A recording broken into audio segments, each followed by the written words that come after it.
2014년 6월 17일 미국 애리조나주의 투손 78 노년의 한 남성이 카메라 앞에 앉습니다. My name is Boyd Bushman. I'm a senior scientist from Lockheed Martin. 자신을 록히드 마틴의 선임 과학자라 소개한 이 남성의 이름은 보이드 부시맨. 그는 사후에 공개할 영상으로 그동안의 자신에게 있었던 일을 고백하려 합니다. 보이드 부시맨은 27개의 특허를 가지고 있으며 미국이 자랑하던 스팅어 미사일 제작에 참여한 핵심 인물이기도 합니다. 40년 동안 그가 이루어낸 업적은 감히 그 누구도 무시할 수 없었습니다. 그런 그가 임종 후 공개해달라는 고백이란 것은 도대체 어떤 이야기였을까요? They would give me pieces of UFOs and I would come to my laboratories. 그가 남긴 인터뷰 영상은 실로 놀라웠습니다. UFO의 파편을 직접 보고 연구실로 가지고 와 실험까지 진행했다고 주장하고 있습니다. 그는 록히드 마틴 내의 군용기 개발 극비 프로젝트에 참여해 연구를 진행하던 중 51구역의 고위 인사를 만나게 됩니다. 51구역의 정식 명칭은 그룸 레이크 공군 기지로 오래전부터 외계인 UFO와 관련된 연구가 비밀리에 진행 중이라 알려진 음모론의 중심지이기도 합니다. 51구역에서 왔다는 그들이 제공한 것은 현 인류의 기술이 아닌 외계의 기술력으로 만들어진 어떠한 부품들이었습니다. UFO 부품에는 주요 핵심으로 보이는 텔루르, 게르마늄, 팔라듐 이 세 가지 원소가 포함되어 있다. 작동 원리는 파악하지 못했지만 이 파편들은 반중력 기술을 이용해 자유자재로 하늘에 떠 있을 수 있었다. 그리고 그를 51구역으로 제안한 사람은 수소폭탄의 아버지라 불리는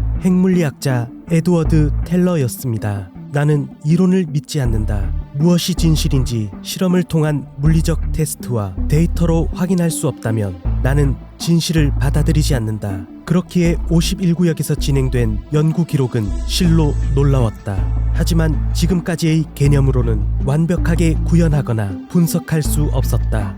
보이드 부시맨은 51구역 내에서도 극비시설인 S4에 근무했었다고 합니다. 처음 그가 이곳에 왔을 때 연구원들은 외계인의 기술을 실험하며 역공학, 즉 리버스 엔지니어링을 하고 있었다고 합니다. 직경이 약 11m의 UFO 총 8대가 있었고 이 비행선에 사용되는 핵심 장치인 반중력 장치를 중점으로 연구가 진행되고 있었다고 주장합니다. 그리고 가장 놀라운 것은 51구역에서 외계인들이 과학자들의 연구를 돕고 있었다며 그동안 자신이 보관하고 있던 사진들을 증거로 공개합니다.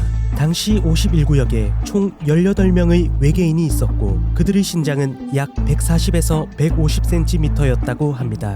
갈비뼈는 양쪽으로 3개씩 그리고 3개의 척추를 가지고 있었고 인간처럼 손가락 발가락은 모두 5개씩 있었지만 물갈퀴의 형태를 띠고 있었다고 합니다. 보이드 부시맨 그가 만난 외계인 중 가장 고령은 230세 정도로 텔레파시를 이용해 대화를 시도하는 것 같았다고 합니다. 그들은 지구에서 68광년 떨어진 퀸텀니아 행성 출신으로 그들의 기술로 약 45분 만에 지구까지 도달할 수 있었다고 주장하였습니다. 그리고 그 증거로 퀸텀니아 행성을 촬영한 사진, 외계인들이 UFO를 시험 가동 중인 사진, 51구역 내에서 촬영한 UFO 사진을 포함한 여러 증거 사진을 제시하고 있었습니다. 처음 이 영상이 공개되었을 때 많은 사람은 저명한 과학자인 보이드 부시맨의 폭로로 그동안 정부가 숨겨온 51구역의 비밀과 외계인 UFO 음모론의 실체가 드디어 드러날 것으로 기대하며 열광했습니다. 그런데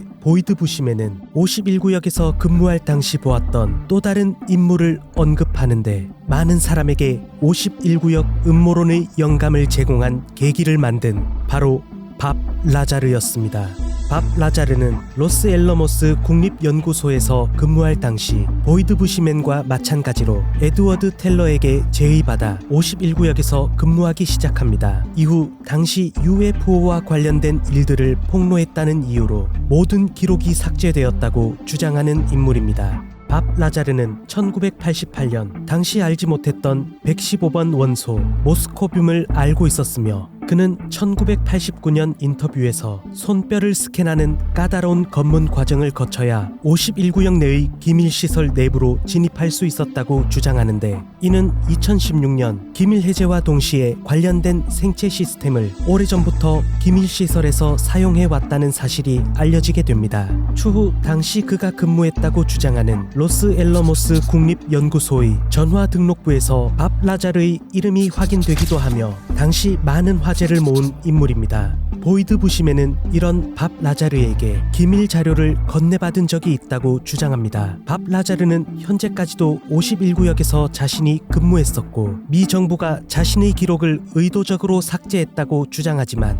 시간이 지나며 학력, 경력 등 대부분이 거짓된 주장으로 드러난 인물로 알려져 있기도 합니다. 그런 그와 내부 기밀 자료를 주고받았다는 것에 사람들은 의문을 품게 됩니다. 그리고 2014년 8월 보이드 부시맨이 세상을 떠난 뒤 2014년 10월 8일에 공개된 영상 속 외계인의 사진을 본 한 유저가 사진 속 외계인은 미국의 유명 마트에서 판매 중인 외계인 모형의 장난감과 상당히 흡사하다고 그의 주장을 즉각 반박하기 시작합니다. 실제로 그가 주장하고 있는 것은 직접 보았다는 말뿐인 증언과 확인되지 않은 사진, 그리고 어떤 식으로 연구가 진행되었고 리버스 엔지니어링으로 얻어낸 연구 기록의 구체적인 내용이 전혀 없어 학자들은 보이드 부시맨의 말에 신뢰성이 없다고 판단하고 있습니다. 현재도 UFO의 폭로가 이어지며 어느 때보다 외계인 UFO의 관심이 높아지고 있습니다. 그리고 그 일들은 시간이 지나며 일정 부분 진실로 인정받고 있는 것도 사실입니다. 이들의 주장도 시간이 지나 진실로 받아들여질 수 있을까요? 여기서 한 가지 의문은 저명한 과학자였던 보이드 부시맨은 자신이 그동안 쌓아온 명예를 뒤로한 채 어째서 이런 터무니없는 이야기를 하게 된 것일까요? 에드워드 텔러의 부름을 받아 51구역에서 비밀리에 UFO를 연구했고 외계인을 직접 보았다는 보이드 부시맨의 주장은 정말 사실이었던 걸까요? 정부의 압박으로 모든 걸 이야기할 수는 없었던 걸까요? 아니면 임종 직전 그가 남긴 고백은 모종의 이유로 만들어진 그저 허황된 그의 상상 속 이야기였던 걸까요? 여러분은 어떻게 생각하시나요? 새벽 까마귀였습니다.